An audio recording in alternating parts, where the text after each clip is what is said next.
Now, I've got some very mixed thoughts about the rifle.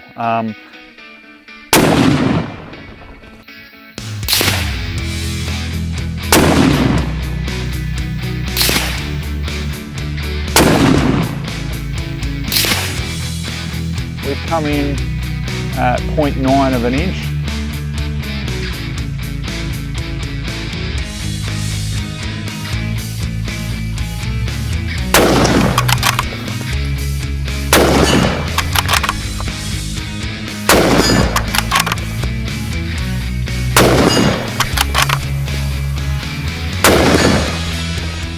Hey guys, and welcome to Ozzie Reviews. Today I'm checking out the Sako S20 Hunter rifle. Now this rifle comes in two different configurations. You can either have the Hunter, which I've got here, or the Precision. Now the only difference is it's the same aluminium chassis, but basically there's a different fore-end and buttstock there for the Precision. Now I do actually have the buttstock for the Precision. I can show you just briefly here, but I don't have the fore-end for it, okay? So this is just to show you the difference. And we'll give you a run by of it. So first of all, let's just show you all clear. Geez, I love the smooth action on the Tikka and Sako rifles, I really do. Okay, so starting off at the back here, you can see that we've got the rubber kick pad and we've got this thumb hole stock with the pistol grip. So it's a very futuristic looking rifle, you know, they've done here with the S20. Now at the front here, obviously the barrel comes in a couple of different configurations. Being the Hunter here, it's 24 inches, or roughly about 60 centimeters, and it's fluted, as you can see, and it's in that sort of lighter Hunter profile. Now at the end here, it is threaded with a cap on it. It's 5/8 by 24 thread, which is, you know, the standard for like, you know, 308 and stuff like that. But this rifle I've got here is in 6.5 Creedmoor. It does come in numerous other calibers. You can get it in 243, 6.5 PRC, 270, 30-06, 308, and then two of your Magnum calibers being 300 Win Mag and 7mm Remington Magnum. So I'll show you the muzzle brake that you can get with it, okay? I won't use this, guys. It's in a hunting configuration, and look, at the end of the day, it's a 6.5 Creedmoor. It's certainly not going to punish me that much just shooting it without a brake. Now the magazine here is a 5-round detachable polymer mag. Now they've basically lengthened this to accommodate for hand loaders, you know, with just that slightly longer overall length of their loads. So I thought, well, that's a pretty good idea, but yeah, very sturdy. I can't see any problems, you know, in the field with that. Now the trigger on this is a single stage trigger. It's adjustable from 2 to 4 pounds or 1 to 2 kilos. And you can even change the length of pull on it. You can move it by up to 4 millimeters. So, you know, you can basically get it to, you know, where you want it. So my test of this is it's braking beautifully at 2.5 pounds. I'm happy with that. I don't see any need for anything else. If you do get the Precision model, you know, you do have the option, or like I say, you could get it on this for a 2-stage trigger. You know, it just depends on what you like, but that option is there. This is truly a hybrid rifle that you can just change to either a Precision or a Hunter model. So yeah, I find that fairly interesting, the actual concept and idea. Now the bolt here, short throw, like I say, just that beautiful Sako action. I mean, how you couldn't love a Sako action is beyond me. You know, they're pretty much one of the most smoothest actions on the market. We've got a 3-position safety here, okay? So obviously all the way forward where it is now, you know, you can fire it, pull back, locks the action completely, and naturally you can't pull the trigger. However, there's a little button off to the side here. All you got to do is just push that down, and then you can open the bolt. So if you wanted to reload or eject a you know, live round, you can do that, and naturally you put it back into place and everything's locked again. On the top of the action here, the receiver, you've got a Picatinny rail machined into it. We've got some Sako mounts here, and we've just got the Steiner Ranger 2 to 8 by 42. It's a 30mm tube, this scope. So I thought, well, that'll be perfect, you know, on a Hunter model, because really, I mean, I never use over, like honestly, about 6 power when I'm hunting anyway. So I thought that would be perfect. Now, the release of the bolt here, so just flip her over. So it's just a standard for all the Sako. You know, you've just got your release button on the side there and you can remove the bolt. We've also got a loaded chamber indicator. Now, I don't know if I can get that without that scope being in the way, but you can see the little red dot at the back there. So obviously when you fire, that disappears. So you always know, you know, if it is loaded or cocked. Now the bolt's got 3 locking lugs on it. You know, you've got the classic Sako extractor claw, but it is a push feed system on this one. Now at the back here with the stock, if you do want to change the butt stock out, it's pretty simple. All you got to do is just unscrew a screw just behind the trigger guard there, and then on top we've just got a screw under the you know, back of the scope here. So that just slides off, slide the other stock on, and you know, no problem at all. You can just use the Precision or the Hunter. Both of them have an adjustable cheek piece here, so you just push the button in, you can raise that, you know, to your height, and it'll sit flush. It can go to whatever height you want there pretty much. We've got these quick release or QD attachments on the back and the front of the actual stock here. So I do actually have a Sako sling here. So, you know, it's just got the QD attachment there. You know, it just pushes in and holds like so. So, yeah, that's nice to have as well. But naturally, if you want to use something a little bit more traditional, then you've got your standard sling attachment, or if you wanted to put a you know, bipod on the front, you've got that there, and obviously you've got the sling attachment, you know, at the rear there as well. Comes with a couple of spaces, so you know, you can adjust it to your desired length of pull. But overall, the stock definitely has that synthetic feel about it. However, you know, where your hand grips here, it is just nice soft anti-slip rubber. So I do find it quite nice up to the shoulder.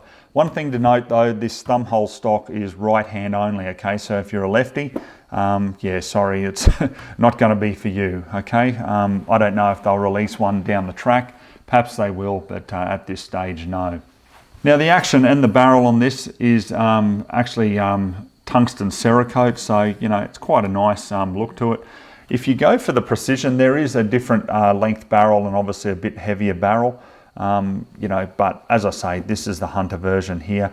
But accuracy wise, like all Sakos, they do guarantee 5-shot MOA guarantee, you know, at 100 yards or 100 meters. So we'll definitely be putting that to the test in this review, because I've got various types of ammunition from match to hunting ammo in general. So it'll be very interesting to see how this rifle performs.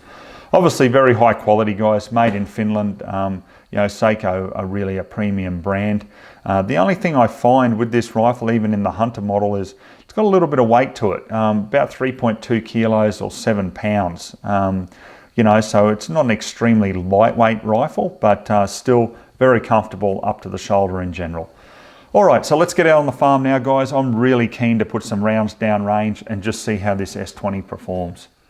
All right, guys, so let's run you through the ammo that we're going to use today. We're going to start off with the Winchester 125 grain.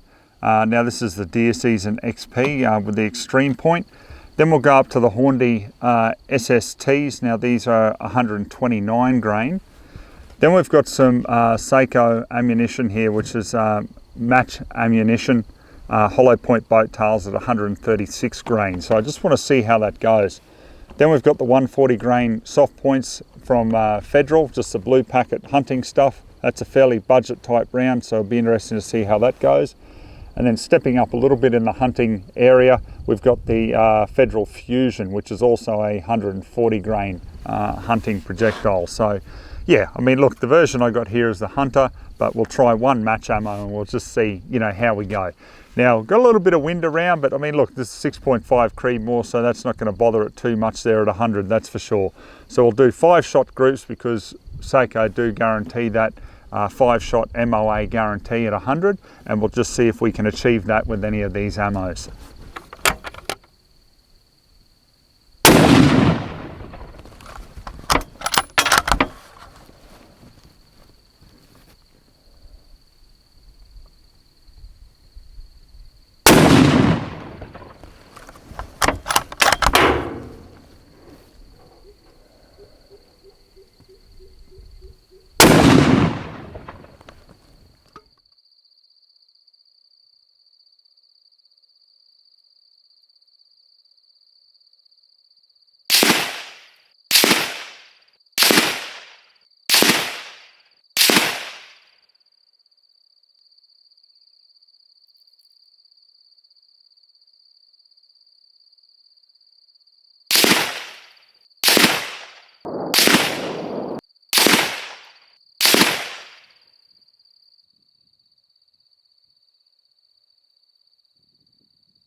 Okay guys, so I can look at this target and honestly say I'm not impressed. So we'll start off with the first ammunition, which was the Winchester.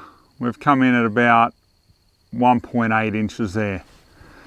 Then we went down to the Hornady and geez, it was throwing it everywhere. We spread out to 2.8 inches, which is absolutely woeful. Then we came to the Sako ammunition and we got 4 shots, you know, into 0.7 of an inch there. So, you know, that's acceptable. We had 1 flyer, so it's going to blow it out probably about 1.5 or just around about there. Yep, 1.4 inches. Then we come up to the Federal Blue Packet stuff, which, you know, is just hunting ammunition, but even that blew out there to 1.7. And then we came down to the Federal Fusion, and I think maybe if we're being very generous, we could say 1 inch. So yeah, it's a bit frustrating, guys. Look, I know it's only an 8-power scope, but I mean, you guys have seen me shoot 1/2-inch groups with 6-power scopes before. So, you know, I'm not too sure what's going on. I know it's a very hot day today, and therefore I am letting the barrel cool down. Like, you know, between the groups, I'm actually letting it cool down for 10 to 15 minutes. So, you know, it's not that I'm being as fair as I can to the rifle. So I think the Sako ammunition here, obviously for precision, would definitely be the way to go.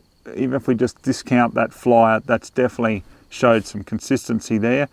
And perhaps for hunting ammunition, the Federal Fusion would be, you know, my choice from there.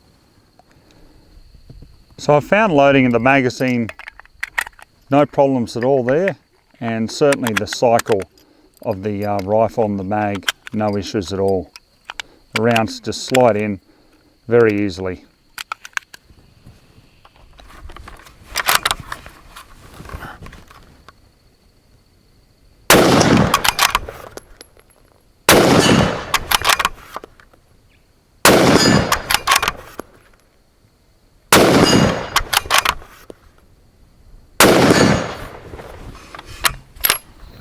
Okay guys, so what we're going to do now is reshoot this TRG ammunition. Now this is obviously, you know, after I shot the previous groups that you would have just seen. Now I'm really not happy with the way the rifle is shooting. I think it should be capable of a lot better. Now what I've done is I've waited a couple of days now because you can see here pretty overcast, late in the day. There's pretty much no wind. And I just want to see if it's going to shoot any differently with this TRG ammunition, because, you know, this stuff should be shooting 1/2 inch all day long, in my view. So what I've done is I put a target up there, fresh one there at 100, and I'm going to put 2 5-shot groups through it. Okay, so this is completely cold. I haven't fired it at all. It hasn't been fired for days. It's cleaned out once again, so I just want to see how that goes there at 100. Fire the next group of 5 and see if we're roughly about you know, the same group size. So we'll just see how we go. But I thought this is going to be the final test, guys. If this doesn't shoot now, something is seriously wrong in my view, but you'll see it for how it really is. So let's see how we go.